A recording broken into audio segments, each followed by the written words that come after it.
Vamos meditar um pouco na palavra de Deus. No livro de Lucas, no capítulo 23, no versículo 34, que nos diz assim: Contudo, Jesus dizia: Pai, perdoa-lhes, porque eles não sabem o que fazem. Jovens, a oração sempre foi marcante na vida do nosso Senhor e Salvador Jesus Cristo. Quem não lembra dos momentos agonizantes lá no Getsêmani?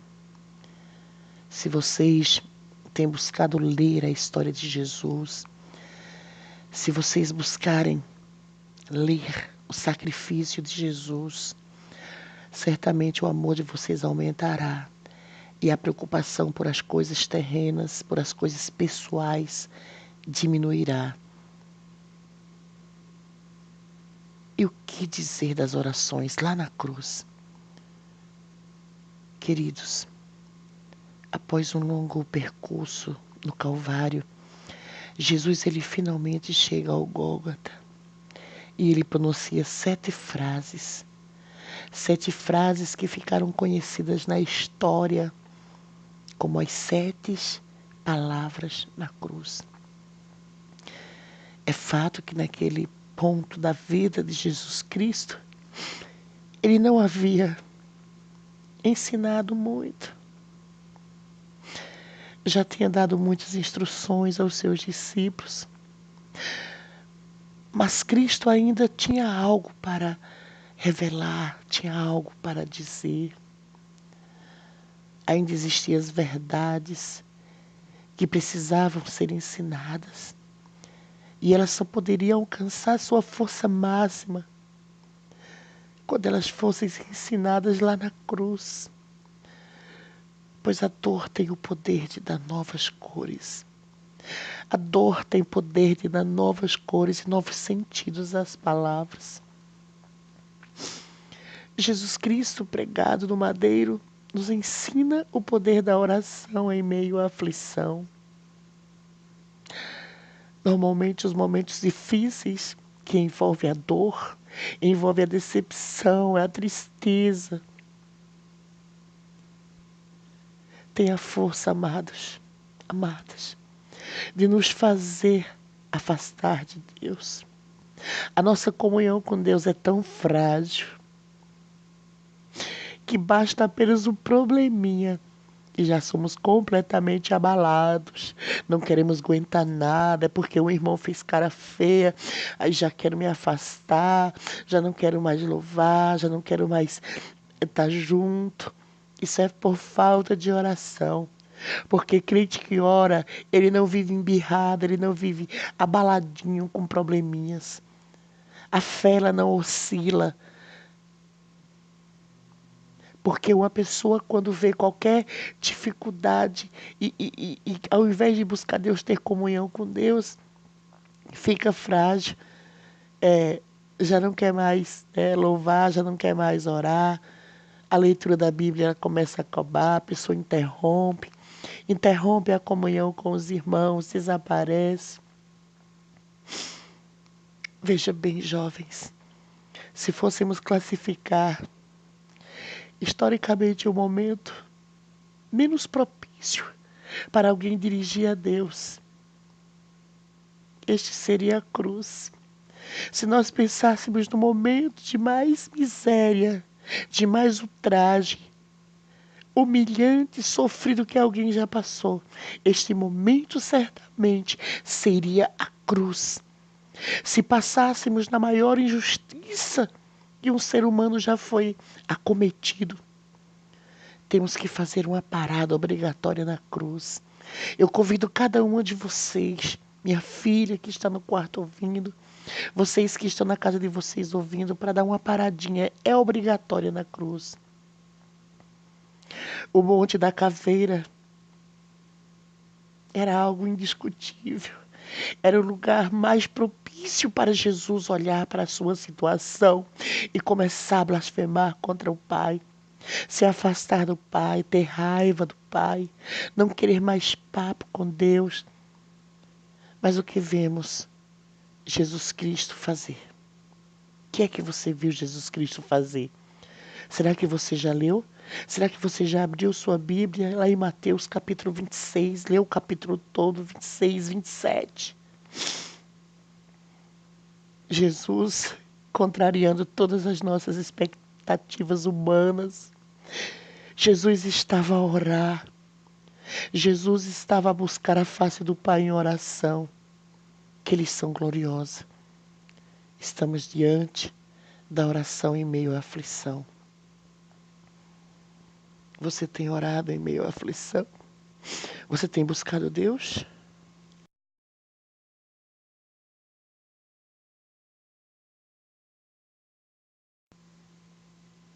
Pois a dificuldade, muitas vezes, está dentro de nós. Louvado seja o nome do Senhor. O Monte da Caveira foi um lugar de total aflição. Seria um lugar, como eu disse, para Jesus blasfemar.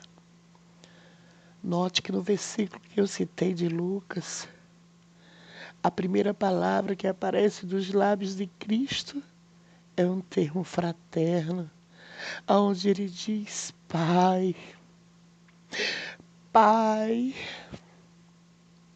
As lutas, queridos, não tem que nos afastar dele, tem que nos achegar a ele. Veja bem o uso dessa expressão Pai naqueles momentos tão difíceis. Revela plena comunhão, plena intimidade e dependência.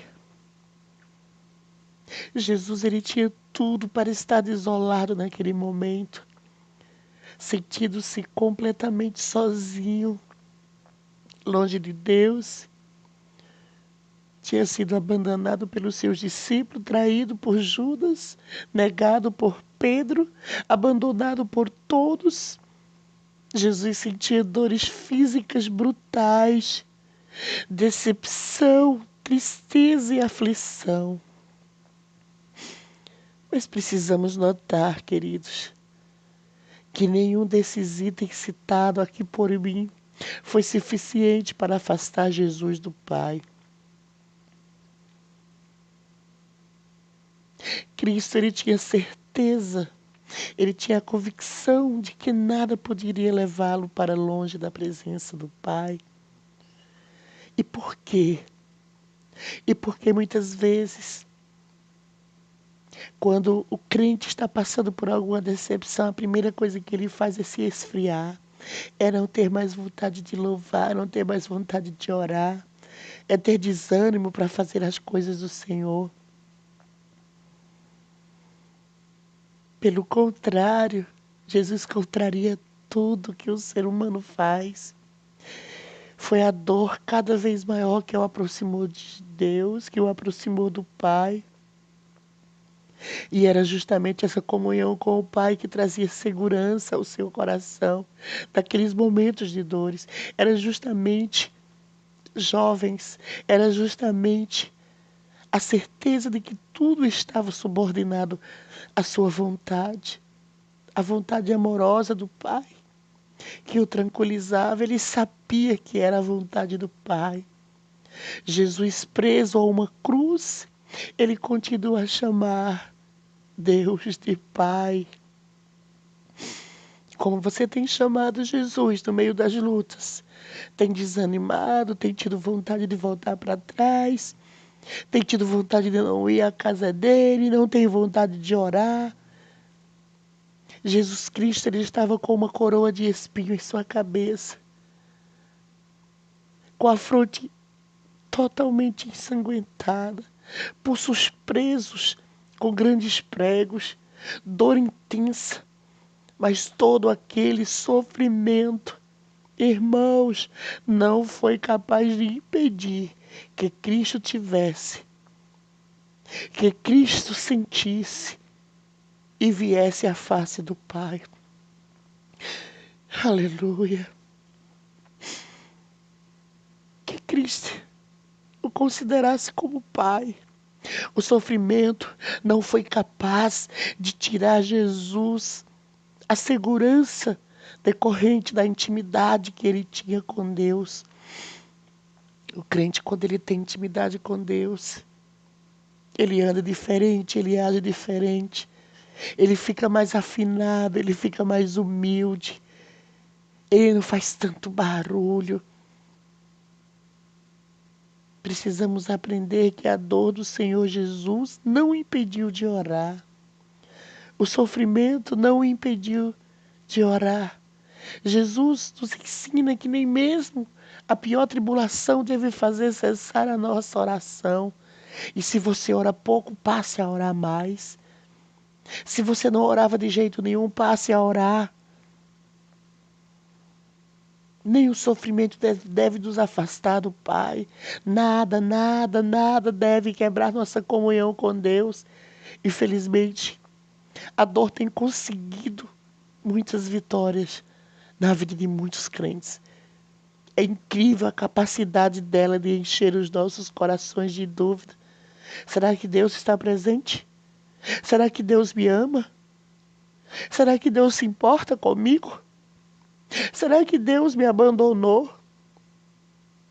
São essas perguntas frustrantes que vêm na mente do crente que não ora, do crente que não tem intimidade com Deus, do crente que não cumpre os mandamentos do Senhor. O desânimo começa, o desinteresse pelas coisas espirituais também começa a aparecer. Não cometa este grande erro. Não conceda espaço para as dúvidas e os ataques de Satanás. Pare só por um instante e ore, pois a oração nos permite escutar a voz de Deus, nos permite falar com Deus. Meu filho, filhinha, eu estou aqui. Eu estou cuidando de você. Eu não te abandonei. Tudo está sob o meu controle. Não temas, porque eu sou contigo. Não te assombres, porque eu sou o teu Deus. Eu te esforço, eu te ajudo, eu te sustento com a destra da minha justiça, porque eu sou fiel. Isaías 41. Ele diz: busque minha face, na certeza que eu me importo contigo. Lembre-se, haja o que houver, você sempre terá recurso da oração em meio às aflições. Boa madrugada, que Deus abençoe a todos. Ore. A oração é a chave